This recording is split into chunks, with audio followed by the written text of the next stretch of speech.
नमस्कार, news room live में आपका स्वागत है और मैं हूं आपके साथ शीतल शर्मा। मेरे साथ मेरी सहयोगी शिवपन शर्मा भी मौजूद है। सुबह के 11 बज चुके हैं और 11 बजे वक्त तो चलता है इस वक्त तक तमाम बड़ी खबरों की, और आज दिन सभी खबरें क्या सुर्खियों में रहने वाली हैं और लोग किन किन खबरों पर चर्चा करेंगे, ये सब आपको विस्तार से बताएंगे। लेकिन शुरुआत करेंगे इस वक्त की हेडलाइन, यानी एक एक कर बड़ी खबरें क्या है वो आप तक पहुंचाएंगे। पहली आज की बड़ी खबर न्यूज रूम लाइव में, जिस पर बात करेंगे और विस्तार से आप तक जानकारी पहुंचाएंगे। दिल्ली विधानसभा चुनाव में लेकर सरगर्मियां तेज है और आज नामांकन का आखिरी दिन है, यानी आखिरी दौर में नामांकन हो चुका है। आज आखिरी दिन है और कुछ भारतीय जनता पार्टी के प्रत्याशी, कुछ कांग्रेस के, कुछ आम आदमी पार्टी के मिलाकर और अन्य पार्टियों के मिलाकर आज अपना नामांकन दाखिल करेंगे। और देखना होगा कि इस नामांकन के दौरान में किस नेता के साथ, किस प्रत्याशी के साथ और किस कैंडिडेट के साथ कितना जन समर्थन होता है और इसका संकेत विधानसभा चुनाव से पहले क्या निकल कर आता है। तो बिल्कुल आगे बढ़ जाएंगे, जहां पर दिल्ली विधानसभा चुनाव के चलते सभी पार्टियों ने कमर कस ली है और इसी के चलते भारतीय जनता पार्टी आज अपना संकल्प पत्र यानी कि इलेक्शन मैनिफेस्टो जारी कर सकती है। वादों की बहार यहां पर आती नजर आएगी, वादे और दावे किए जाएंगे। लेकिन अब देखने वाली बात ये होगी कि जब ये संकल्प पत्र जारी किया जाएगा, सामने आएगा, तो लोग कितना इसकी तरफ रुझान दिखाएंगे, लोग इसमें कितना इंटरेस्टेड होंगे। लेकिन आज बड़ी खबर ये है कि भारतीय जनता पार्टी दिल्ली विधानसभा चुनाव के चलते अपना संकल्प पत्र जो है वो जारी करेगी। बिल्कुल, इसके साथ साथ बात करेंगे महाकुंभ को लेकर, जो प्रयागराज में पिछले 4 दिनों से चल रहा है और पूरे देश दुनिया की नजरें महाकुंभ पर बनी हुई है, क्योंकि यह न सिर्फ भारत में बल्कि पूरी दुनिया के अंदर इस वक्त आस्था का केंद्र बन चुका है, आकर्षण का केंद्र बन चुका है और देश दुनिया से लोग इस महाकुंभ में पहुंचकर स्नान कर रहे हैं। और ये बेहद खास पल, आस्था और ये जो विषय है ये और भी बढ़ता जा रहा है और आने वाले दिनों में करोड़ों की संख्या में लोग इसमें स्नान कर सकते हैं। अभी तक लगभग 7 करोड़ से ज्यादा लोगों ने यहां पर स्नान कर लिया है, जो एक आधिकारिक सरकार की तरफ से आंकड़ा जारी किया है। और नए रिकॉर्ड, हर दिन कोई ना कोई नया रिकॉर्ड जो है वो इस महाकुंभ के अंदर कायम हो रहा है। तो बिल्कुल अब हम बात करेंगे किसान आंदोलन को लेकर, क्योंकि यहाँ पर 21 जनवरी के लिए 21 जनवरी को दिल्ली के लिए नया जत्था जो है वो रवाना होगा। 100 किसान जो है वो वहां पर पहुंचेंगे और पिछले 11 महीनों से लगातार किसान अपनी 13 सूत्रीय मांगों को लेकर लगातार धरना प्रदर्शन कर रहे हैं। कुछ लोग आमरण अनशन पर बैठे हैं। किसान नेता डल्लेवाल, उनकी सेहत लगातार बिगड़ती जा रही है, लेकिन वही दूसरी तरफ सरकार है टस से मस होने का नाम नहीं ले रही और पिछले 11 महीनों से लगातार अलग अलग बॉर्डर्स पर, अलग अलग जगहों पर, अलग अलग राज्यों के जो किसान हैं एकजुट होकर प्रोटेस्ट कर रहे हैं। बिल्कुल सही कहा आपने। दिल्ली की सियासत हो या महाकुंभ का मेला हो, हर जगह से अब आप तक हर पल रिपोर्ट पहुंचाते हैं और आपको रूबरू करवाते हैं। लेकिन इस वक्त बात करेंगे कंगना की इमरजेंसी फिल्म को लेकर। इस वक्त पंजाब में बवाल देखने को मिलता है और पंजाब में ये कहा गया है कि अगर ये फिल्म रिलीज होती है तो हम इसका विरोध प्रदर्शन करेंगे, और रिलीज होती है तो सिनेमा घरों के बाहर जो है वो जमकर प्रदर्शन होगा। ये इमरजेंसी फिल्म देश में लगी हुई इमरजेंसी के आधार पर बनी हुई है, जिसमें लीड रोल में कंगना रनौत नजर आ रही है। लेकिन फिलहाल इस पर जो है वो रिलीजिंग को लेकर सस्पेंस नजर आ रहा है। तो अब जरा आगे बढ़ते हैं, बात करते हैं आज की पहली बड़ी खबर की न्यूज रूम लाइव में। जिस तरह से हमने आपको बताया कि इस वक्त लगातार जो है वो पूरे देश के अंदर, या फिर यूं कहें तो दिल्ली के अंदर सियासत जारी है और दिल्ली विधानसभा नामांकन की आखिरी तारीख है, क्योंकि आज तक नामांकन की तारीख का जो तिथि थी, तारीख थी, वो रखी गई थी। आज आखिरी दिन है और दिल्ली विधानसभा चुनाव लगातार दिन प्रतिदिन और भी इंटरेस्टिंग और दिलचस्प होते हुए नजर आ रहे हैं। तो बिल्कुल आपको बता दें कि दिल्ली विधानसभा चुनाव की नामांकन प्रक्रिया के लिए आज आखिरी दिन है और कुल 555 उम्मीदवारों ने नामांकन पत्र दाखिल किए हैं। 5 फरवरी को चुनाव होंगे और नतीजे 8 फरवरी को सामने आएंगे। देखने वाली बात यह है कि किसके सर पर सत्ता का ताज सजेगा। लेकिन दिल्ली विधानसभा चुनाव के लिए नामांकन करने की आज आखिरी तारीख और लगातार 555 कैंडिडेट यानी कि जो प्रत्याशी हैं उनके नाम सामने आए हैं और उन्होंने अलग अलग सीटों से अपना नॉमिनेशन दाखिल किया है। 70 विधानसभा सीटें हैं और 555 उम्मीदवार हैं, यानी कि अंदाजा आप लगा सकते हैं कि कितना कड़ा मुकाबला होगा। कांग्रेस एक तरफ है, भारतीय जनता पार्टी और आम आदमी पार्टी कड़ा मुकाबला देखने को मिल रहा है। लेकिन यहाँ पर अनुमान ये है कि भारतीय जनता पार्टी और आम आदमी पार्टी के बीच में कड़ा मुकाबला हो सकता है। लेकिन कांग्रेस भी पीछे नहीं है, क्योंकि आज भारतीय जनता पार्टी अपना यहाँ पर जो संकल्प पत्र है वो भी जारी करने वाली है, जिसके चलते काफी ज्यादा उत्सुकता लोगों में देखी जा रही है कि आखिरकार भारतीय जनता पार्टी क्या वो पॉइंट, क्या वो बिंदु सामने लेकर आएगी जिसके आधार पर दिल्ली की जनता उन्हें विजय बनाएगी। लेकिन बता दें कि लगातार आज आखिरी दिन नॉमिनेशन का और 555 उम्मीदवार जो है उन्होंने नामांकन पत्र 70 सीटों के लिए दाखिल किए हैं।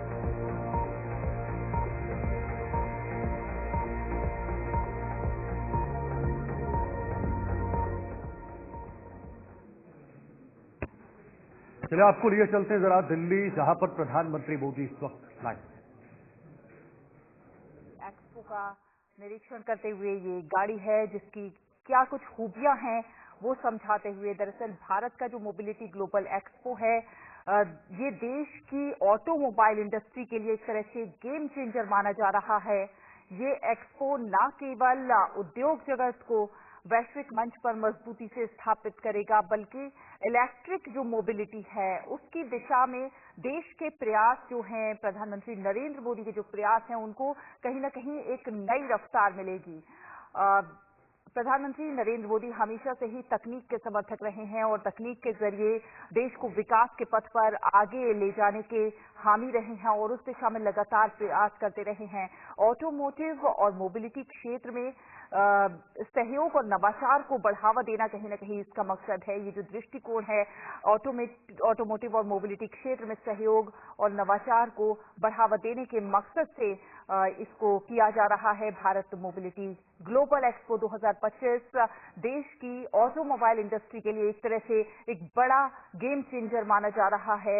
ये तस्वीर आप देख रहे हैं प्रधानमंत्री Narendra Modi global mobility global expo 2025 का निरीक्षण करते हुए, जानकारी हासिल करते हुए भारत तो आप लाइव तस्वीरें इस वक्त देख रहे हैं जहां पर प्रधानमंत्री मोदी इस वक्त लाइव नजर आ रहे हैं और इसमें 34 ऑटोमोबाइल कंपनियों ने भी शिरकत की है और उनके लोग भी वहां पर शामिल हैं, क्योंकि भारत मोबिलिटी ग्लोबल एक्सपो का आज उद्घाटन खुद प्रधानमंत्री मोदी की तरफ से किया गया है और उनसे संबंधित लोग प्रधानमंत्री मोदी को बारीकी से इस पूरे मामले को लेकर जो जानकारी है वो साझा कर रहे हैं। इससे भारत में कितना इस क्षेत्र में बूस्ट मिलेगा, भारत कैसे आगे बढ़ेगा, तकनीकी रूप से भारत सशक्त कैसे होगा, क्योंकि कार वितरक की बात करें या कार जो कार की बिक्री है उसको लेकर बात करें तो 2024 से जब 2025 में हम पहुंच चुके हैं तो इसमें काफी ज्यादा वृद्धि हुई है।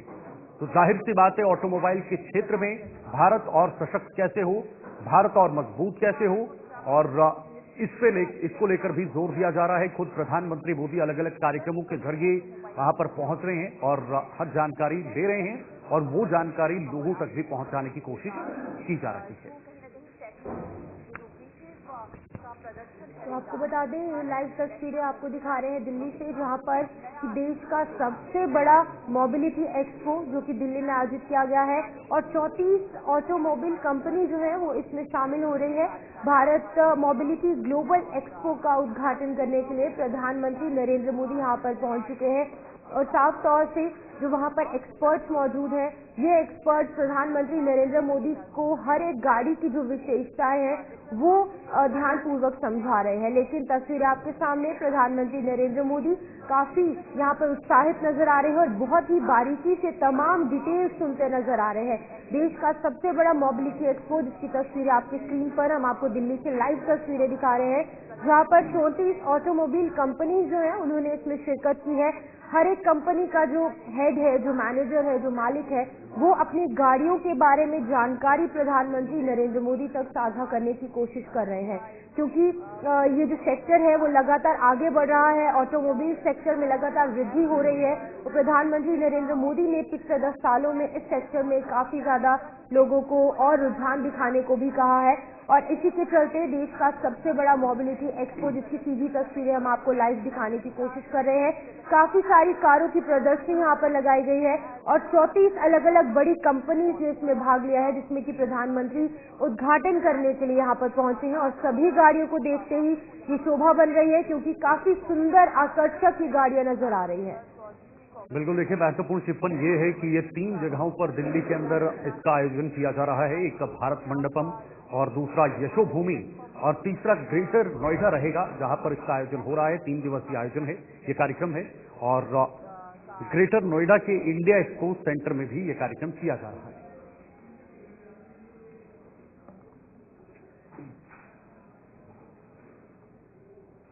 वही दिल्ली विधानसभा चुनाव से पहले सभी राजनीतिक पार्टियां अपने अपने वादे, गारंटियां और घोषणाएं सामने ला रही हैं और वादों की बयार लगातार जारी है। वादों की, बयानों की, और पिछले कुछ दिनों में पोस्टर्स भी हमने देखे थे। लेकिन जैसे तैसे आम आदमी पार्टी पिछले 10 सालों से काबिज सत्ता में अब इस सत्ता को और बरकरार रखने की कोशिश में लगी हुई है।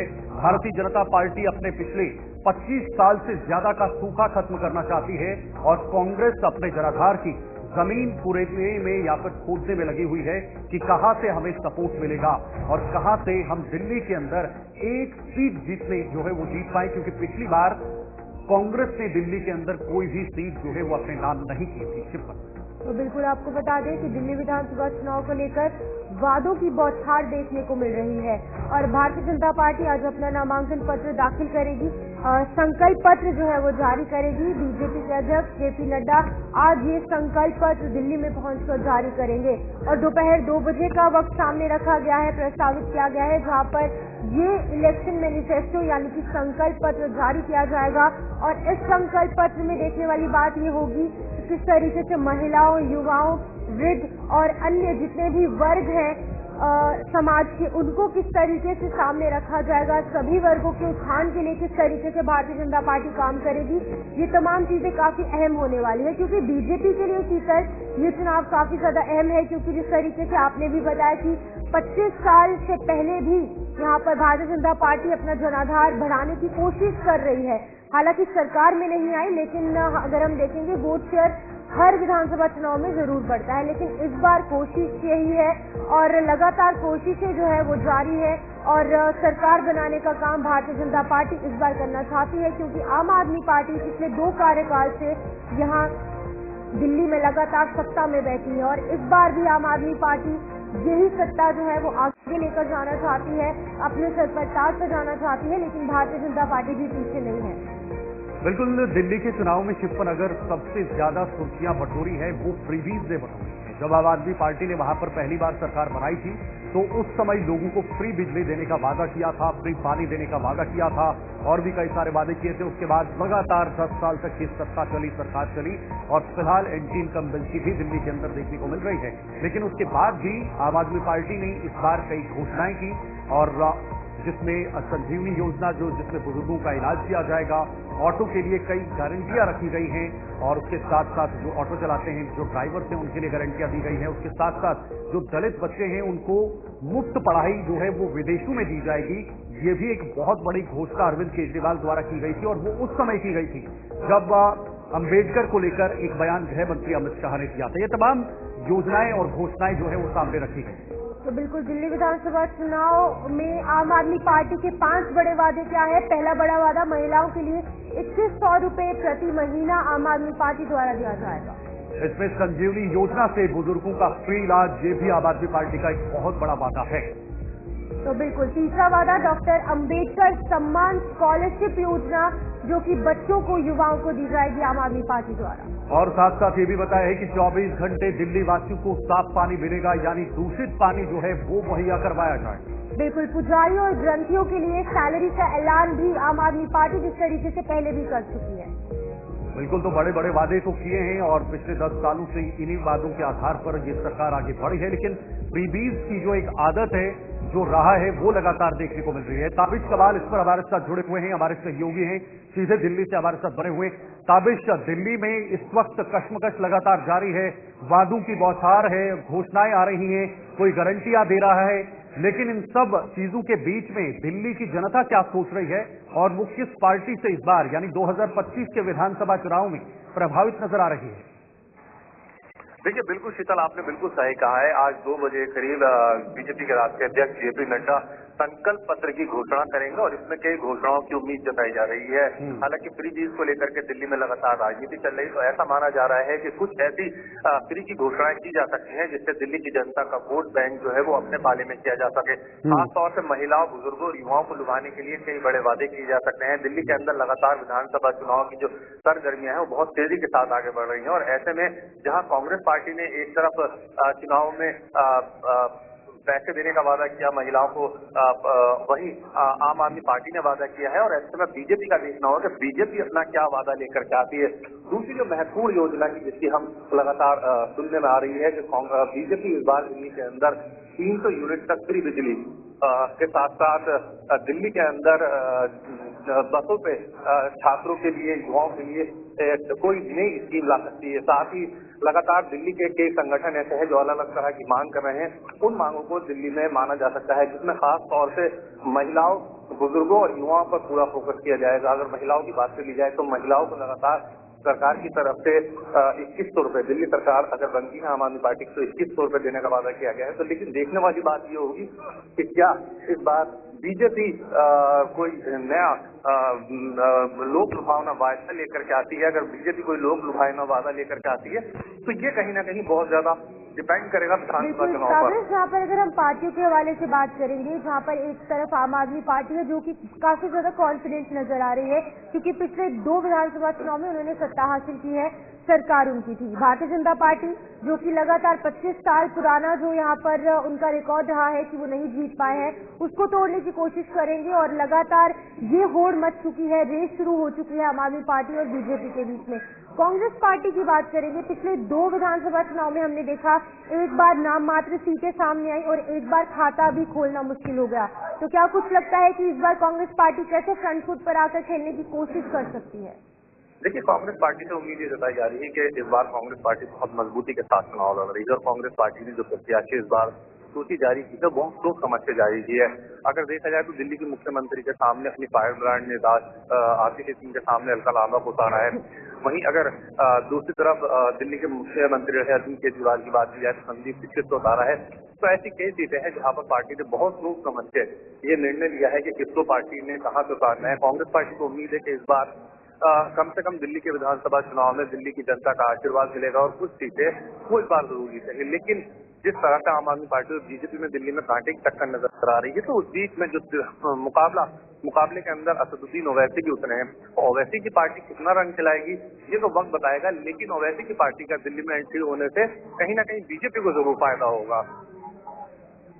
ठीक है ताबिश, आपकी आवाज कट रही है। बहुत बहुत शुक्रिया हमारे साथ जुड़ने के लिए। ताबिश हमारे साथ बने हुए थे जिन्होंने जानकारी दी है कि आज बीजेपी अपना संकल्प पत्र दिल्ली के अंदर जारी करेगी। लेकिन बड़ी बात बीजेपी के संकल्प पत्र में क्या होगा, क्या वो भी उसी राह पर चलेगी? क्योंकि दिल्ली के और दिल्ली वासियों के नब्ज टटोलने का काम इस वक्त हर राजनीतिक पार्टी कर रही है कि आखिर दिल्ली वासियों को क्या पसंद है। ऐसे में आम आदमी पार्टी की नीतियां, कांग्रेस की गारंटियां और क्या भारतीय जनता पार्टी की राह भी वही होगी, ये देखना होगा। शिपन बिल्कुल, दिल्ली विधानसभा चुनाव को लेकर कांग्रेस का बड़ा बयान सामने आ रहा है और कांग्रेस ने 3 नई गारंटियां सामने रखी है। कई बड़े ऐलान कांग्रेस पार्टी कर रही है। सरकार बनने पर 500 रुपए देने का वादा, फ्री में राशन किट और 300 यूनिट तक फ्री बिजली देने का ऐलान कांग्रेस पार्टी ने कर दिया है। लगातार अपना जनाधार बढ़ाने की कोशिश कांग्रेस पार्टी कर रही है क्योंकि कहीं न कहीं अभी तक बैकफुट पर नजर आ रही थी, लेकिन अब फ्रंट फुट पर आने की कोशिश लगातार कांग्रेस पार्टी की है। क्योंकि पिछले 2 विधानसभा चुनाव में हमने देखा एक बार खाता खोलना मुश्किल हो चुका था, नाम मात्र सीटें आई और दूसरी बार खाता खुलना जो है वो बिल्कुल कैंसिल हो गया, यानी कि एक भी सीट कांग्रेस पार्टी को नहीं मिली। लेकिन इस बार किस तरीके से कांग्रेस पार्टी एक बार फिर से सामने आएगी वो देखने वाली बात होगी और इन्हीं सब चीजों के चलते बड़े ऐलान कांग्रेस पार्टी लगातार दिल्ली विधानसभा चुनाव के चलते कर रही है। बिल्कुल देखिए, कांग्रेस के लिए दिल्ली के चुनाव में लड़ना, दिल्ली में मैदान में उतरना और दिल्ली में अपने आप को मजबूत करना, ये बहुत बड़ी चुनौती है। हालांकि राहुल गांधी अभी बैकफुट पर नजर आ रहे हैं। राहुल गांधी की तरफ से कोई भी बड़े स्तर पर अभी कांग्रेस की गाड़ी को आगे ले जाने के लिए कोई बड़ा सहयोग नहीं रहा है। नाम मात्र और एकमात्र एक रैली राहुल गांधी की तरफ से अभी तक दिल्ली के अंदर की गई है। फिलहाल सुनिए जरा क्या कुछ कहना है कांग्रेस का। साथियों, इस यात्रा महसूस किया गया कि जहां हमारी महिलाएं महंगाई की मार झेल रही हैं और बेरोजगारी की मार झेल रही हैं, ऐसे में उनका चूल्हा चलाना मुश्किल हो गया था। लिहाजा हमारी ये जो चौथी गारंटी है, उस महंगाई की मार से कैसे बचा जा सके, उनको सशक्त किया जा सके, उसी को लेकर है। और उसके तहत हम जहां 500 रुपए में एक सिलेंडर हर महीने देने का काम करेंगे, वहीं इसके साथ साथ हमने ये भी प्रॉमिस किया कि एक फ्री राशन का किट भी हम उनको उपलब्ध कराएंगे हर महीने एक परिवार को, जिसमें 5 किलो के rice, 2 kilo sugar, 1 litre edible oil, 6 kilo के करीब दालें और 250 ग्राम चाय की पत्ती का वादा हम हर परिवार को करते हैं। इसमें मुझे ये बात कहते हुए खुशी हो रही है कि 10 साल में जहां चीनी मिलनी बंद हो गई, गरीब परिवार लगातार महंगाई की मार झेल रहे हैं, ऐसे में ये जो किट है, ये एक ऐसा तोहफा कांग्रेस की तरफ से होगा जिससे महिलाएं अपनी रसोई की चिंता को भूलकर अपने बच्चों की पढ़ाई में ध्यान देंगी, अपने परिवार को मजबूत करने में ध्यान देंगी और आगे बढ़ाने का परिवार को काम करेंगे। इसी प्रकार से जो 5वीं हमारी बड़ी गारंटी है, हमने ये महसूस किया कि 200 यूनिट केजरीवाल जी ने वादा किया, लागू करने का काम किया आज से 10 साल पहले। लेकिन मुझे दुख होता है इस बात का कि केजरीवाल जी जब तक सरकार में नहीं आए थे, शीला जी की सरकार थी, वो लगातार कोसते थे शीला जी को और कांग्रेस की सरकार को कि इन्होंने जो डिस्ट्रीब्यूशन कंपनीज हैं, डिस्कॉम्स, उसमें बड़ा घोटाला की तरफ उन्होंने लगातार इशारा उस समय किया था। लेकिन 10 साल के बाद ना कोई ऑडिट उन डिस्कॉम्स का हुआ और आज भी जो पैसा जा रहा है वो थ्रू डिस्कॉम्स के थ्रू ही वो पैसा आज तक मैं कहूंगा कि उसमें बहुत बड़ा गड़बड़ घोटाला है कि ऑडिट करने की जरूरत थी। वो ऑडिट किए बिना ही आज भी डिस्कॉम्स के थ्रू वो पैसा दिया जा रहा है। तो हमने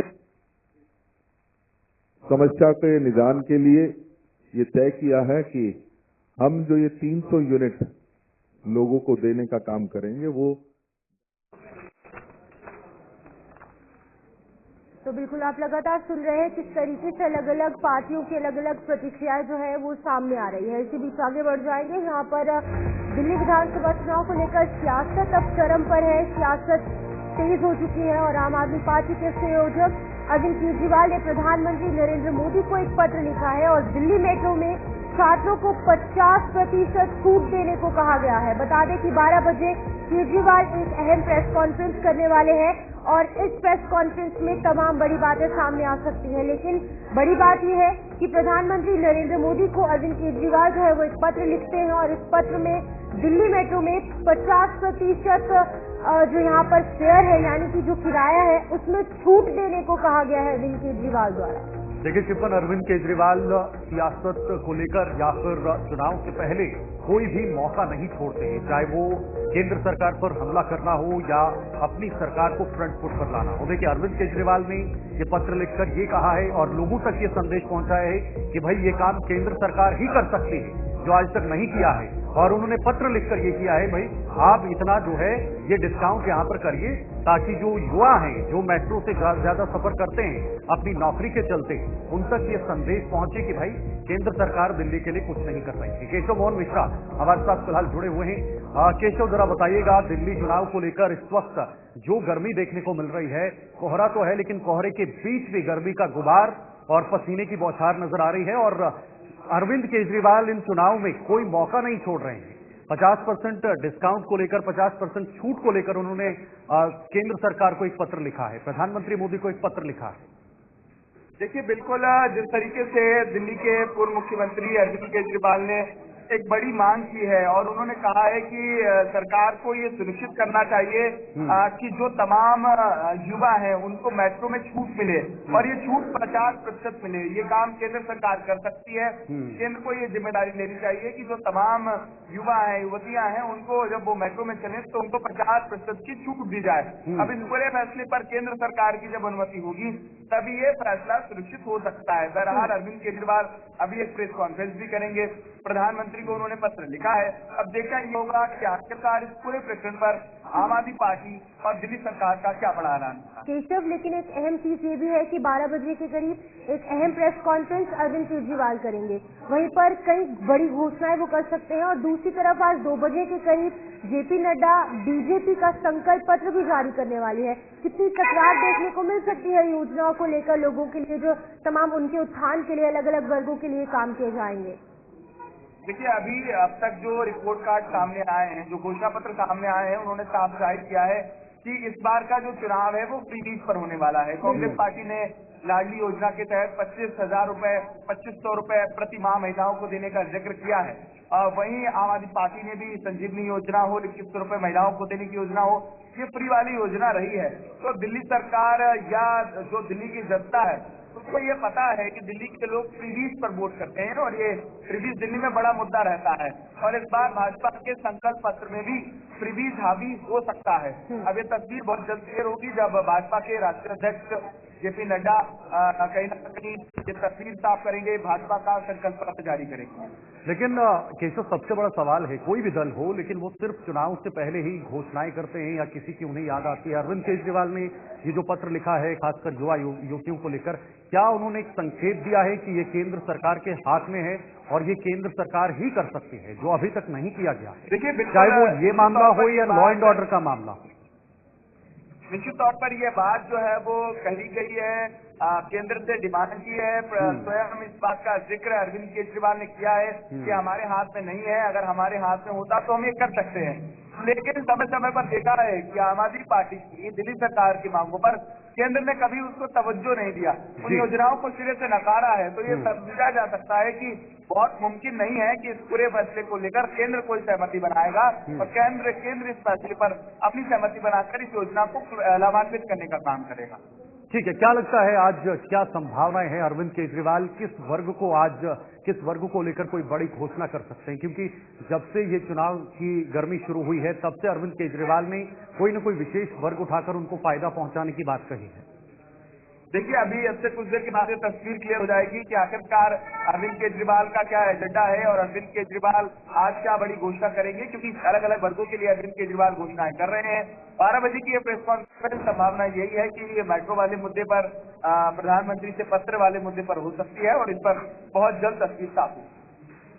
ठीक है, बहुत बहुत शुक्रिया आपका हमारे साथ जुड़ने के लिए केशव मोहन मिश्रा हमारे सहयोगी इस वक्त दिल्ली से जानकारी दे रहे थे। लेकिन आपको सीधे लिए चलते हैं करनाल में, जहां पर हरियाणा के मुख्यमंत्री नायब सिंह सैनी लाइव हैं। देखिए जरा।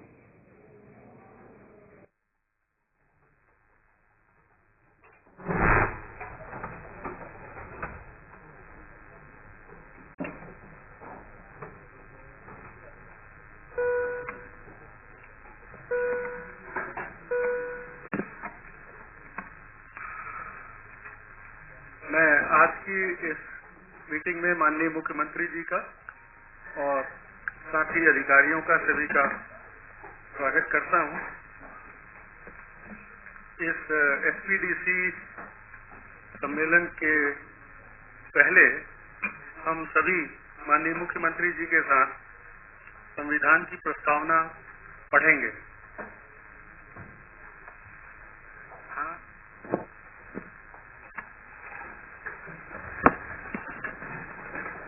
तो मैं माननीय मुख्यमंत्री जी से अनुरोध करूंगा कि वो पहले सर आप पढ़ेंगे, उसके बाद हम लोग रिपीट करेंगे।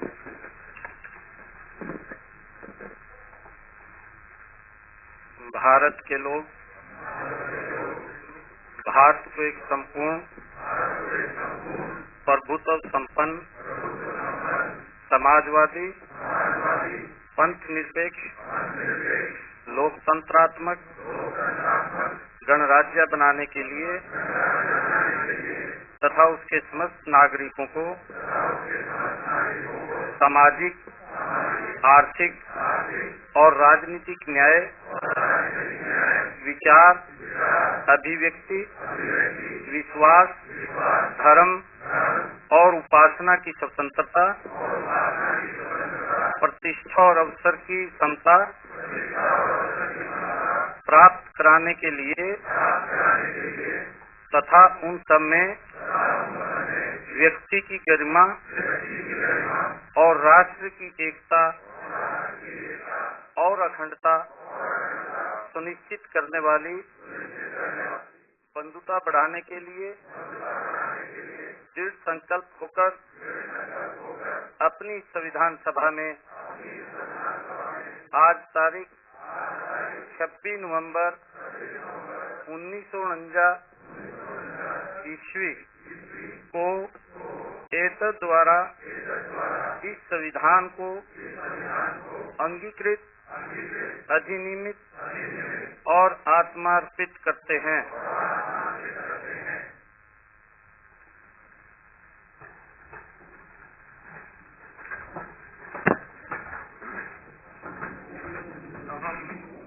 तो संविधान प्रस्तावना वचन कार्यक्रम में इस वक्त शपथ लेते हुए मुख्यमंत्री नायब सिंह सैनी मौजूद थे और आप देख सकते हैं लाइव तस्वीरें। मुख्यमंत्री भी इस कार्यक्रम में पहुंचे हैं और राज्य स्तरीय कार्यक्रम का ये आयोजन किया जा रहा है जिसमें नायब सिंह सैनी वहां पर पहुंचे हुए हैं।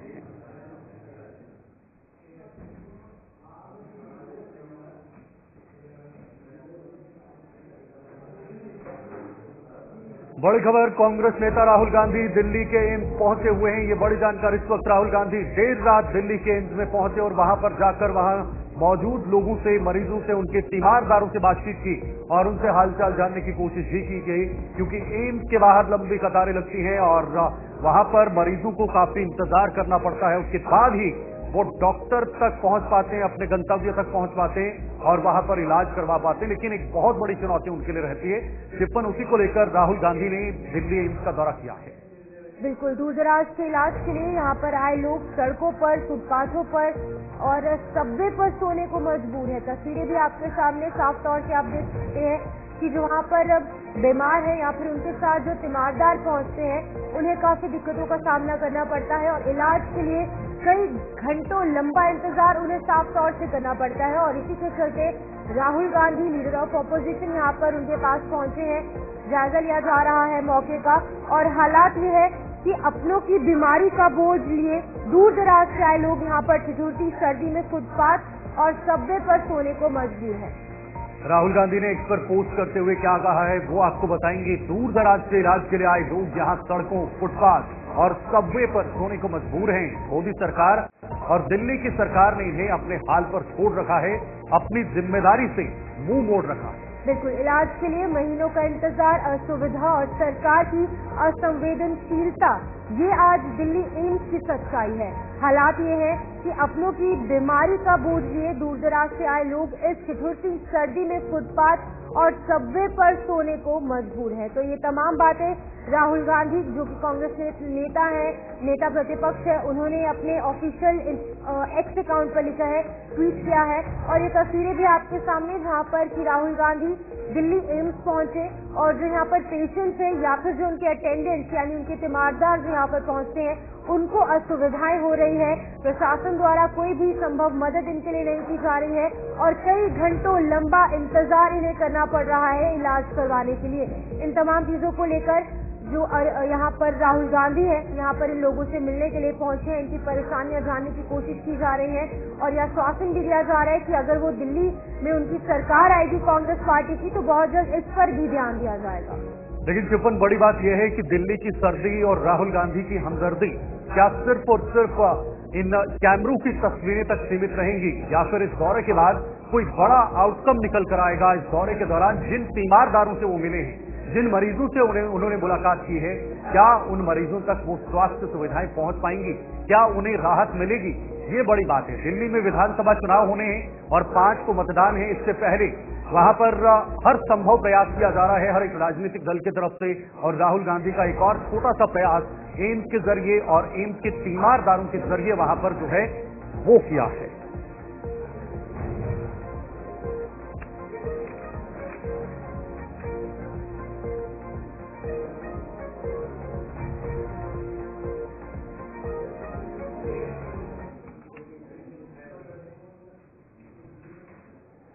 चलिए अब जरा आगे बढ़ते हैं। एक और बड़ी खबर इस वक्त आ रही है हरियाणा के, जहां पर चंडीगढ़ से बड़ी जानकारी। 23 जनवरी को हरियाणा कैबिनेट की अहम बैठक होने वाली है। फरवरी में ये बजट सत्र बुलाया जा सकता है, उसको लेकर पहले कैबिनेट की एक अहम बैठक होगी। फरवरी के दूसरे सप्ताह में ये बजट सत्र बुलाया जा सकता है। कैबिनेट बैठक में बजट सत्र की तारीख तय हो सकती है, और इस बजट सत्र में क्या अहम मुद्दे होंगे जो पटल पर रखे जाएंगे, बजट सत्र में चर्चाएं किन बातों को लेकर होगी। 2025 की शुरुआत में ही हरियाणा को लेकर क्या और जो सुविधाएं हैं वो दी जा सकती हैं, क्या चीजें हैं जो पीछे हैं जिनको आगे या फिर फ्रंट फुट पर लाया जा सकता है, इन तमाम चीजों को लेकर हरियाणा कैबिनेट की ये बड़ी बैठक होगी और बजट सत्र को लेकर ये बैठक होने वाली है। तो बिल्कुल ये अहम बैठक जो है वो 23 जनवरी को हरियाणा कैबिनेट में होगी, और कैबिनेट बैठक में बजट सत्र की तारीख तय हो सकती है। अनुमानित तौर पर ये कहा जा रहा है कि बजट सत्र की तारीख तय हो सकती है, लेकिन फरवरी में ये बजट सत्र बुलाया जा सकता है, और फरवरी के दूसरे सप्ताह में ये बजट सत्र जो है वो बुलाया जा सकता है, जिसको लेकर की तैयारियां अभी से शुरू हो चुकी हैं। और हरियाणा में बजट भी पेश किया जाना है, जिसको लेकर अभी से नायब सिंह सैनी की सरकार जो है कमर कस ली गई है, और भारतीय जनता पार्टी ने यहाँ पर हैट्रिक लगाई है हरियाणा में, जिसके चलते कि एक बार फिर से लोगों की निगाहें भारतीय जनता पार्टी पर और मुख्यमंत्री नायब सिंह सैनी की सरकार पर है, ताकि इन लोगों के उत्थान के लिए लगातार नायब सिंह सैनी की सरकार तीसरे कार्यकाल में भी इसी तरीके से काम करेंगे। संदीप गोयल हमारे सहयोगी इस पर जुड़े हुए हैं। संदीप, इस बैठक को लेकर जरा अहम जानकारियां दीजिएगा। देखिए, बिल्कुल जो है 23 जनवरी को बैठक बुलाई गई है, कैबिनेट की बैठक, और इसमें फैसले लिए जाएंगे कि आखिर जो बजट सत्र है वो कब रखा जाए। हालांकि दिल्ली चुनाव के बाद ये हो सकता है, क्योंकि बहुत सारे ऐसे नेता या कहें कि जो खुद मुख्यमंत्री दिल्ली चुनावों में स्टार प्रचारक के तौर पर जो है वहाँ पर उनकी ड्यूटी लगाई गई है। तो ऐसे में जो है दिल्ली चुनाव के बाद कैबिनेट की बैठक में ये फैसला लिया जाएगा कि आखिर कब जो है ये बजट सत्र लाया जा सके। इससे पहले मुख्यमंत्री ने कई ऐसे विभागों के साथ या फिर कई किसानों के साथ जो है बैठक करके जानकारी ली कि आखिर किस तरह का बजट इस बार सरकार लेकर आए। तो इन तमाम चीजों पर जो है सरकार देख रही है, ध्यान दे रही है, और खुद मुख्यमंत्री इस तरह की बैठकों में जो है शामिल हो रहे हैं। देखिए, 23 जनवरी को जो कैबिनेट की बैठक बुलाने का फैसला लिया गया है, उसमें कैबिनेट के तमाम मंत्री शामिल होंगे, और कहीं ना कहीं ये चर्चाएं की जाएंगी कि किस तरह का बजट हरियाणा की जनता को इस बार समर्पित किया जा सके। नई सरकार बनी है नायब सिंह सैनी की, और पहला उनका जो है बजट सत्र होने वाला है। तो कहीं ना कहीं सरकार ये चाहेगी कि एक अच्छा मैसेज जनता के लिए दिया जा सके और सबको साथ लेकर चला जा सके। तो इसी बजट पर ध्यान देने और इन्हीं चीजों पर चर्चा करने के लिए 23 जनवरी को बैठक बुलाई गई है। लेकिन संदीप, जहाँ पर एक तरफ सरकार लगातार काम कर रही है, बैठकों का दौर हम देखते हैं किस तरीके से जारी है। नायब सिंह सैनी लगातार अलग अलग विभागों के अधिकारियों के साथ बैठकें कर रहे हैं। वहीं पर दूसरी तरफ जनता को काफी ज्यादा उम्मीदें हैं, क्योंकि तीसरी बार नायब सिंह सैनी की सरकार आई है, भारतीय जनता पार्टी ने हैट्रिक हरियाणा में लगाई है।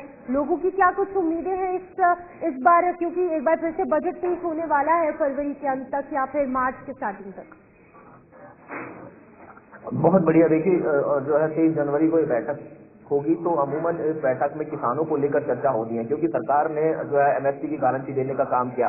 अगर सरकार पर दबाव आता है, अगर पैसा जो है अगर सरकार की जेब से जाता है, तो उसके लिए एक अच्छा खासा बजट जो है सरकार को देना होगा। साथ ही इंफ्रास्ट्रक्चर की बात करें तो सड़कों से लेकर अन्य नए निर्माण कार्यों की बात करें तो सरकार उस पर भी अब खर्च करने की बात कर रही है। पिछले दिनों मुख्यमंत्री की ओर से कहा गया कि कई ऐसे राज्य को जोड़ने वाली जो सड़कें हैं ठीक है संदीप, 4 लेन उनको बनाया जाएगा जो गाँव से। ठीक है, बहुत बहुत शुक्रिया, बहुत बहुत धन्यवाद संदीप हमारे से जुड़ने के लिए और ये जानकारी साझा करने के लिए। बड़ी खबर है, दिल्ली में पुरस्कार वितरण समारोह इस वक्त चल रहा है, ये बड़ी अपडेट। और देखिए, राष्ट्रपति भवन में ये भव्य कार्यक्रम आयोजित किया गया है, जिसमें सम्मान दिया जा रहा है। भारतीय खिलाड़ियों को पुरस्कार मिले, उन्हें सम्मानित किया जा रहा है, और विभिन्न खेलों में सर्वश्रेष्ठ प्रदर्शन पर ये पुरस्कार मिला है।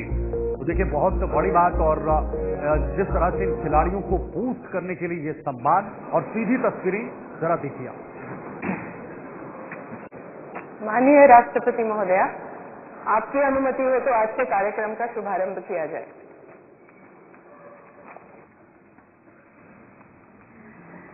मेजर ध्यानचंद खेल रत्न पुरस्कार 2024 श्री गुकेश डी।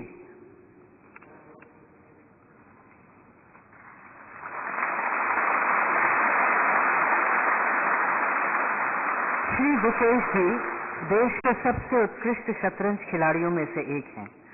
उन्होंने विश्व शतरंज 2024 में स्वर्ण पदक, शतरंज ओलंपियाड 2024 में टीम तथा व्यक्तिगत श्रेणी दोनों में स्वर्ण पदक हासिल किए हैं।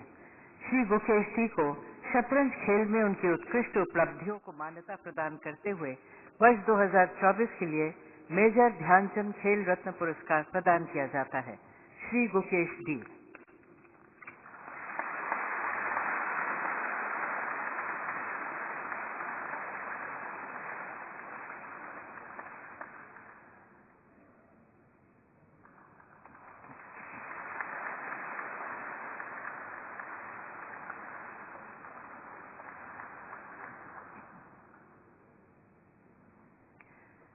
श्री हरमनप्रीत सिंह।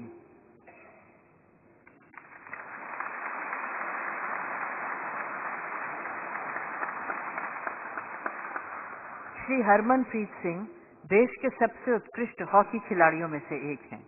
उनकी उपलब्धियों में है 2024 ओलंपिक खेलों में कांस्य पदक, 2021 ओलंपिक खेलों में कांस्य पदक, 2023 19वें एशियाई खेलों में स्वर्ण पदक।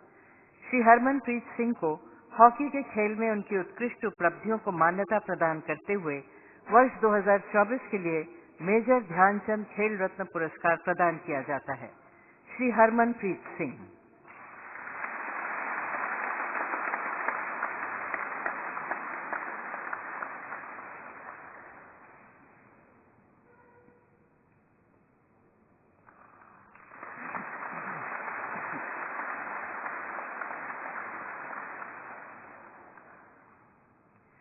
श्री प्रवीण कुमार।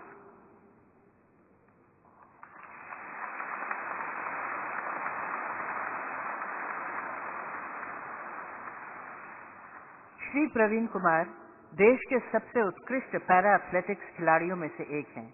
उनकी उपलब्धियों में है पेरिस पैरालंपिक्स 2024 में स्वर्ण पदक, पैरालंपिक्स 2020 में रजत पदक, एशियन पैरा गेम्स 2022 में स्वर्ण पदक। श्री प्रवीण कुमार को पैरा एथलेटिक्स खेल में उनकी उत्कृष्ट उपलब्धियों को मान्यता प्रदान करते हुए वर्ष 2024 के लिए मेजर ध्यानचंद खेल रत्न पुरस्कार प्रदान किया जाता है। श्री प्रवीण कुमार।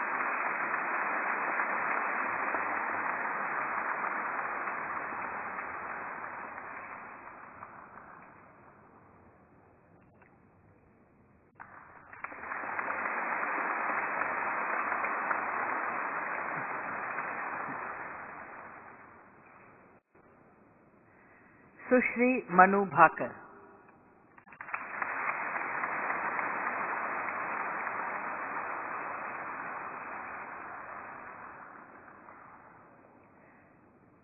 सुश्री मनु भाकर देश की सबसे उत्कृष्ट निशानेबाजी खिलाड़ियों में से एक हैं।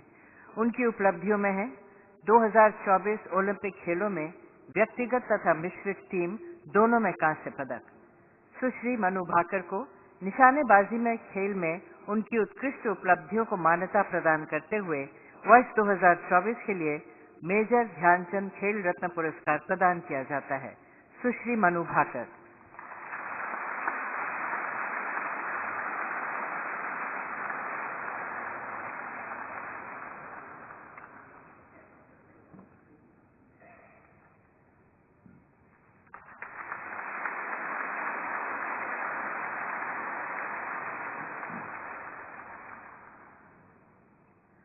श्री सुभाष राणा।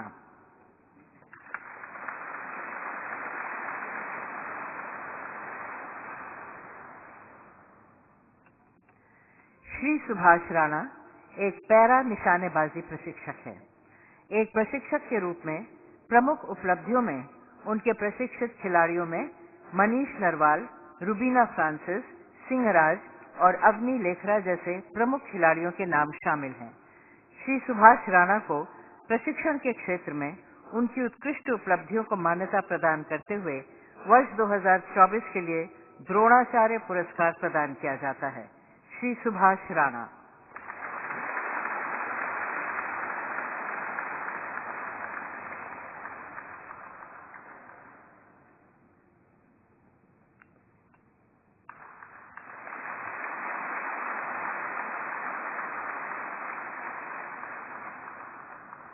श्रीमती दीपाली देशपांडे।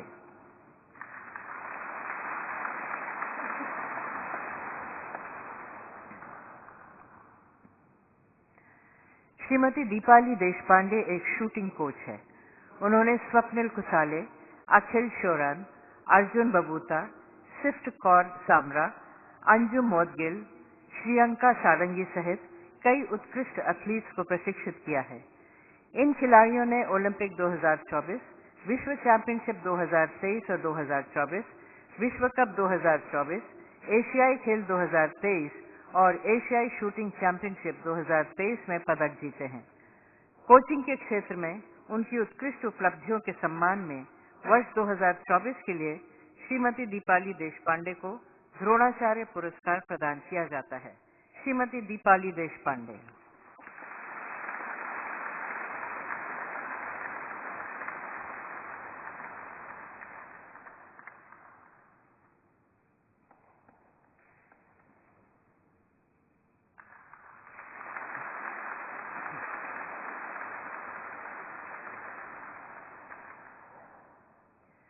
श्री संदीप सांगवान।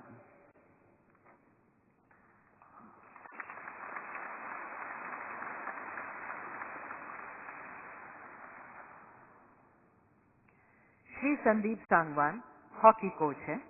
उन्होंने सुमित, मनदीप सिंह, गुरजन सिंह, जर्मनप्रीत, संजय और अभिषेक सहित कई उत्कृष्ट एथलीटों को प्रशिक्षित किया है।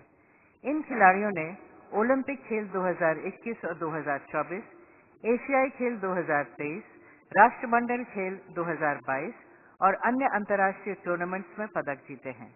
श्री संदीप सांगवान को कोचिंग के क्षेत्र में उनकी उत्कृष्ट उपलब्धियों के सम्मान में वर्ष 2024 के लिए द्रोणाचार्य पुरस्कार प्रदान किया जाता है। श्री संदीप सांगवान।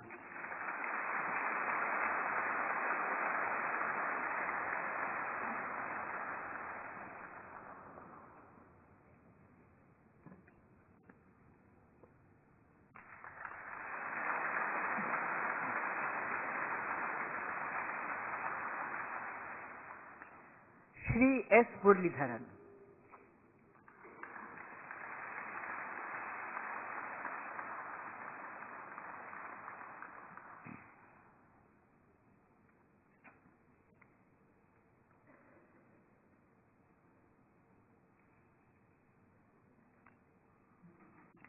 श्री एस मुरलीधरन एक बैडमिंटन कोच हैं।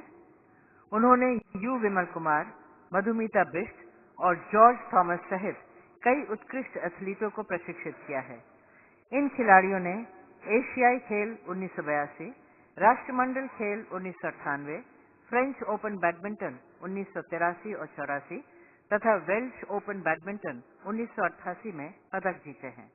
श्री एस मुरलीधरन को कोचिंग के क्षेत्र में उनकी उत्कृष्ट उपलब्धियों के सम्मान में वर्ष 2024 के लिए द्रोणाचार्य पुरस्कार लाइफ टाइम प्रदान किया जाता है। श्री एस मुरलीधरन।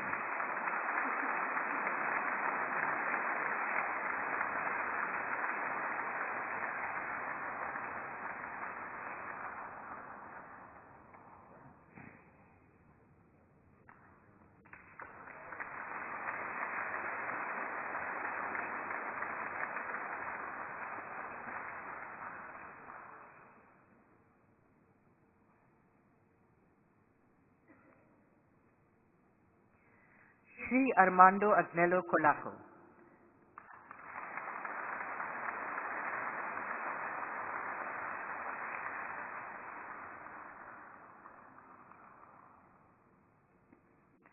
श्री अरमांडो अग्नेलो कोलाको एक फुटबॉल कोच है। उन्होंने महेश गावली, क्लाइमैक्स लॉरेंस, सुनील छेत्री, अनवर अली, एंथोनी परेरा, समीर नायक, लक्ष्मीकांत कट्टीमणि, योआकिम अब्रांचेस और क्लिफर्ड बिरांडा सहित कई उत्कृष्ट एथलीटों को प्रशिक्षित किया है। इन खिलाड़ियों ने 2002 सैफ कप में रजत पदक, 2005 सैफ कप में स्वर्ण पदक, 2008 सैफ कप में रजत पदक, 2012 सैफ कप में स्वर्ण पदक और 2002 एलजी कप में स्वर्ण पदक, 2011 और 2007 नेहरू कप में स्वर्ण पदक सहित एएफसी चैलेंज कप 2009 में स्वर्ण पदक जीता है। श्री एडमांडो अग्नेलो कोलाको को कोचिंग के क्षेत्र में उनकी उत्कृष्ट उपलब्धियों के सम्मान में वर्ष 2024 के लिए द्रोणाचार्य पुरस्कार लाइफ टाइम प्रदान किया जाता है। श्री एडमांडो अग्नेलो कोलाको।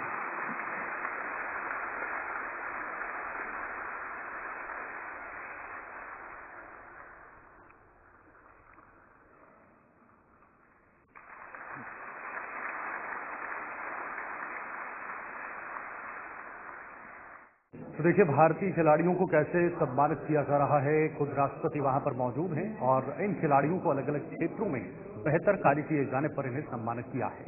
न्यूज रूम लाइव में फिलहाल के लिए इतना ही। मुझे और मेरे सहयोगी को दीजिए इजाजत। नमस्कार।